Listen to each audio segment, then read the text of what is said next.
Una mujer camina a cuatro patas con un cuchillo en la mano. No es un monstruo ni una criatura del folclore. Es Grace. Es madre, pareja, amante y está al borde del colapso. Lynne Ramsay no nos cuenta esta historia con palabras. La grita con encuadres, con sonidos, con cuerpo y montaje. En este video voy a compartir con ustedes una lectura de la cinta Die My Love, una película sobre la psique y cómo, cuando ésta no encuentra voz, se filtra en la imagen.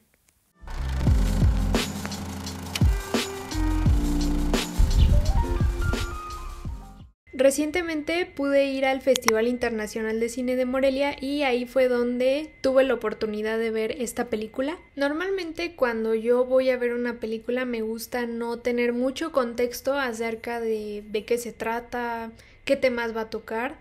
Incluso a veces evito ver los trailers o adelantos. Y justamente así me pasó con esta película. No tenía ningún contexto de qué se iba a tratar la película. No sabía absolutamente nada más que pues salía Robert Pattinson y Jennifer Lawrence. Por el título y el tono de las primeras escenas creí que se trataría de una comedia romántica oscura, tal vez sobre una pareja excéntrica que intenta rehacer su vida en una casa abandonada. Pero lo que descubrí fue una película profundamente inquietante, sensorialmente desgarradora y emocionalmente ambigua. Esta experiencia de desconocer el contexto de la película no solo marcó mi forma de verla, sino también intensificó las sorpresas que iban apareciendo a lo largo de la película. Un inicio que rompió mi expectativa. La película comienza con una pareja llegando a una casa en ruinas. Él recuerda con ternura su infancia ahí. Ella, en cambio, se muestra distante, cansada. Muy pronto esta escena se deriva en un encuentro que, lejos de lo romántico, tiene connotaciones animales. Los cuerpos no se acarician, se embisten. Esta animalidad se vuelve una constante y define el lenguaje de la película. Sexualidad cruda, instinto, deseo no verbalizado. A partir de ahí la película me llevó a un lugar inesperado. Una de las escenas que más me impactó fue cuando Grace, la protagonista, aparece en pantalla caminando en cuatro patas, cuchillo en mano, acechando a su esposo y a su bebé. La escena es visualmente violenta, pero también emocionalmente ambigua. ¿A quién acecha? ¿Qué desea hacer realmente? Cuando finalmente se lanza sobre su esposo en un acto que mezcla deseo y agresividad, y él simplemente la ignora, el cuerpo de Grace revela algo más profundo que frustración, desesperación. Estas primeras escenas ya contienen en germen toda la tensión de la película. Una mujer aislada, encerrada en su propio cuerpo que busca ser vista, ser amada, ser tocada. Un esposo funcional que parece amar pero no comprender. Algo que reconozco mucho de esta película es que aunque parezca que estoy haciendo referencia a un meme, es cine. Cuando digo que una película es cine, lo que quiero decir es que es una película que puede prescindir del diálogo explícito para construir sentido. La forma de contar la historia va desde lo visual, sin depender del diálogo, permitiendo que las imágenes, el ritmo y el sonido transmitan el conflicto interior de los personajes. Esto es sumamente difícil de lograr y creo que aquí Lynne Ramsay y todo el equipo cinematográfico que construyó esta película logran magistralmente. Y siguiendo con esa línea, un aspecto formal que me pareció esencial para narrar esta historia fue la fotografía. Distorsión y subjetividad. El encuadre en un formato estrecho ya nos encierra visualmente, y la distorsión que afecta al fondo de muchas escenas refuerza la percepción de que Grace ve el mundo de manera alterada. Ella sí se ve a sí misma, esto lo podemos ver porque, en efecto, el fondo es el que está distorsionado, pero ella está en foco y no tiene ningún tipo de difusión. Esto, por supuesto, no es casual. Lynne Ramsay construye desde la subjetividad mental de Grace, y eso implica que la realidad no siempre se ve tal como es. Además de que muchísimos de los sucesos de la película toman lugar de noche. Esto juega un rol simbólico evidente. La noche es el espacio donde habitan los animales nocturnos salvajes, donde lo que se ve no es claro, donde la imagen se diluye en una oscuridad que permea todo. Lo auditivo también se transforma en una fuente de tensión. Los sonidos domésticos se amplifican hasta volverse estridentes e insoportables. Un bebé llorando, un perro ladrando, el crujido de una silla, todo es opresivo. En mi caso fue justamente a través del sonido que sentí la mayor parte del estrés y del miedo. Uno de los ejes centrales de la película es el conflicto sexual. Grace desea tener una intimidad salvaje, intensa y que en realidad no se le permite tener. Y su frustración no nace de un rechazo explícito, sino más bien de una negación sutil. El esposo pues simplemente sonríe, evade el tema o se queda dormido. La insatisfacción de Grace crece y se desborda en fantasías, en encuentros fugaces, en una escena especialmente tensa, ella toma la escopeta con la que su suegra duerme y mata al perro de su esposo. No es solo un acto de piedad animal, sino también es una declaración de límite, de ruptura. El perro ya dormía en su cama, ya había tomado su lugar. Ese deseo negado no solo se vuelve sexual, se transforma en deseo de ser vista, de ser tocada, de ser entendida. Y al no conseguirlo, su cuerpo se convierte en el único canal legítimo de expresión. De ahí su animalidad, su desnudez y su violencia. Y aquí podemos entender por qué es que Jennifer Lawrence ha tenido muchísimos elogios y aplausos gracias a este papel, porque justamente es un papel que requiere que ella exprima hasta la última gota de su capacidad actoral. El esposo. Uno de los aspectos que más me llamó la atención de esta adaptación cinematográfica es el tratamiento que se le dio al personaje de el esposo de Grace, Jackson. A diferencia del libro, en donde es un personaje mucho más ausente y plano, en esta adaptación se le da mucho mayor presencia, sobre todo en el tercer acto. Procura ayudarla, repararla, incluso le ofrece intentar hacerlo mejor, pero Grace lo detiene diciendo suficiente. Y se lanza hacia las llamas, en una escena final tan poderosa como misteriosa.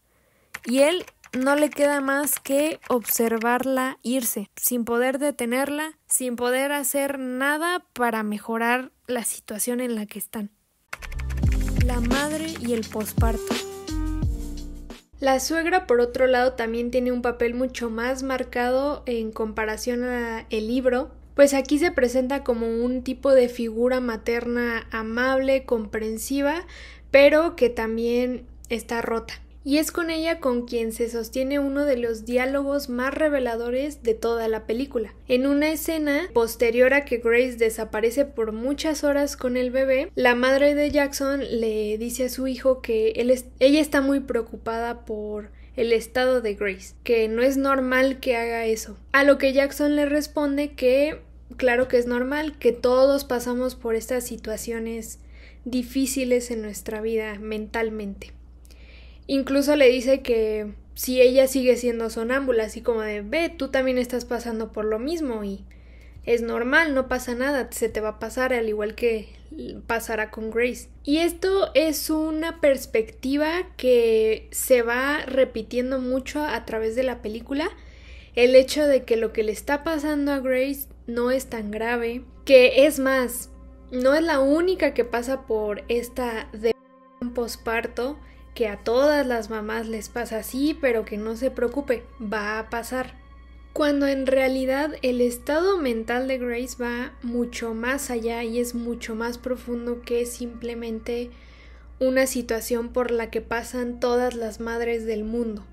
Incluso en estas escenas donde se le dice a Grace esta perspectiva, podemos notar que ella lo toma como a mal, o sea, le molesta que le digan que lo que le está pasando es por el posparto. Incluso Grace en su propia neblina mental sabe que esto no es cierto, sabe que esto es mucho más profundo y va mucho más allá de solo simplemente como ya lo mencioné, algo que según todos le pasa a todas las mamás.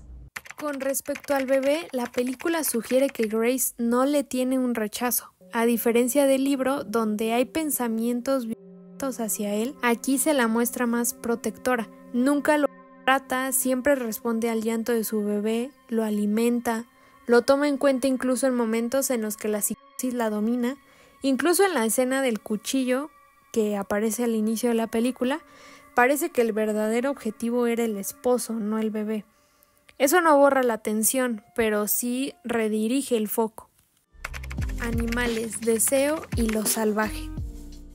El símbolo del caballo negro aparece 2 veces. La primera vez es durante una caminata nocturna que tiene Grace, se lo encuentra libre en el campo, y después en la carretera cuando su auto lo atropella. La forma en la que yo interpreto este símbolo es que es una representación de su deseo de libertad que colisiona con su relación, con su maternidad, con la estructura familiar, con sus vecinos, con sus obligaciones sociales, con todo. La escena del choque es una metáfora visual de lo inevitable. Su mundo no puede sostener esa bestialidad interna. ¿Realidad o alucinación? Una de las preguntas que me siguió rondando tras haber visto la película fue ¿qué tanto de lo que vimos en pantalla fue real y qué tanto no lo fue? En el tercer acto, cuando Grace sale del hospital, la casa parece renovada, limpia y ordenada. Y Jackson, su esposo, dice que la arregló mientras ella estuvo internada.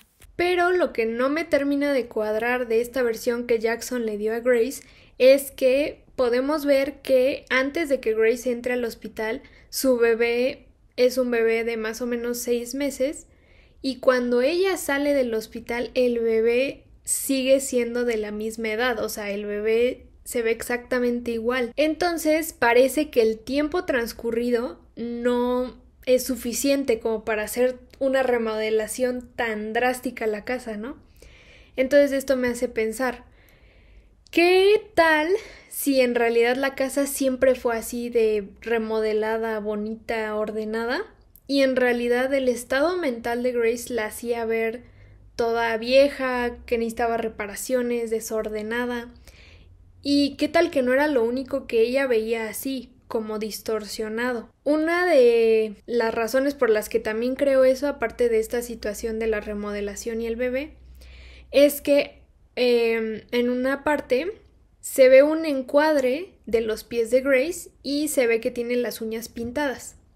Ahora, en este momento de la trama, y también es difícil de saber muy bien cómo va el orden cronológico, porque en realidad la película justamente no va en orden cronológico, y creo que igual, o sea, es muy intencional para que el espectador también, al igual que Grace, no sepa muy bien en dónde está, ¿sabes? En el tiempo, en el espacio, qué es real, qué no lo es, qué se imaginó ella, qué no se imaginó, ¿sabes? Pero bueno, a lo que voy es que justamente cuando tú ves esos pies, se entiende, o al menos yo lo entendí así, que ella estaba en un momento en el que no había tenido con su esposo. Pero vemos otra escena en la que se entiende que ellos acaban de terminar de tener y Jackson le está pintando los dedos de los pies a Grace.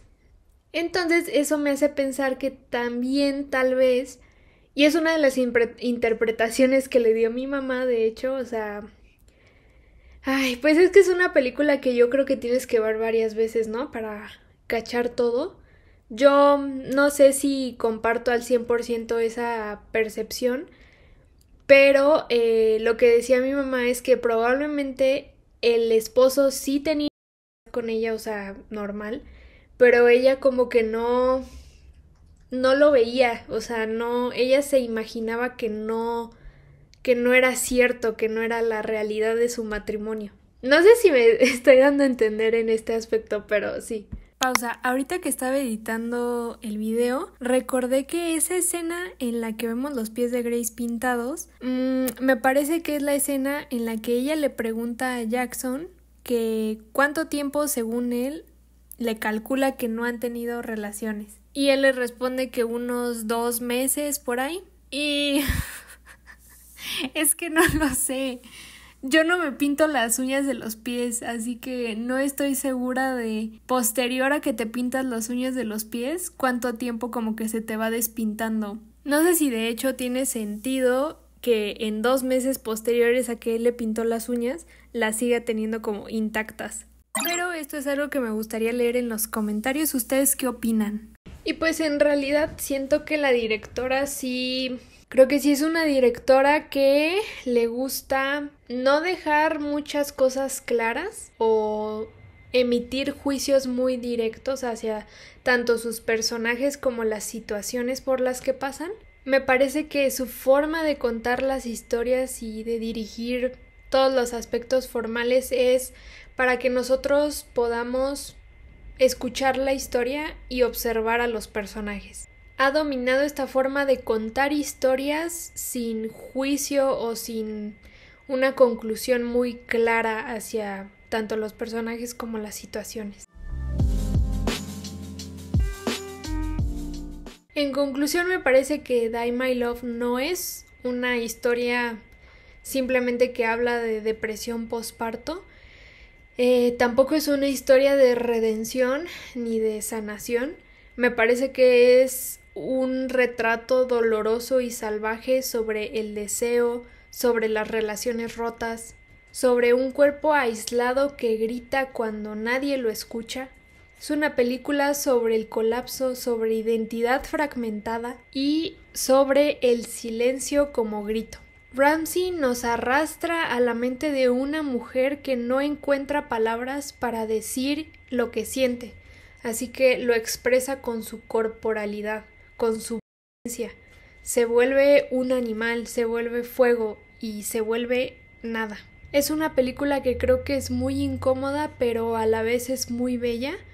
Y es una película que ciertamente no se olvida fácilmente. Por favor, si les gustó esta lectura, no olviden de darle like, suscribirse y comentar aquí abajo si ustedes están de acuerdo con esta lectura o si ustedes, por el contrario, le dieron otra interpretación a esta película. Me gustaría leer todos esos comentarios aquí abajo y muchas gracias por haber visto este video y nos vemos en la próxima. Yes, a part of what she's going through, the hormonal imbalance that comes with postpartum, but she's also having an identity crisis. Who am I as a mother? Who am I as a person to my husband? Who am I as a creative? She's feeling that she's disappearing.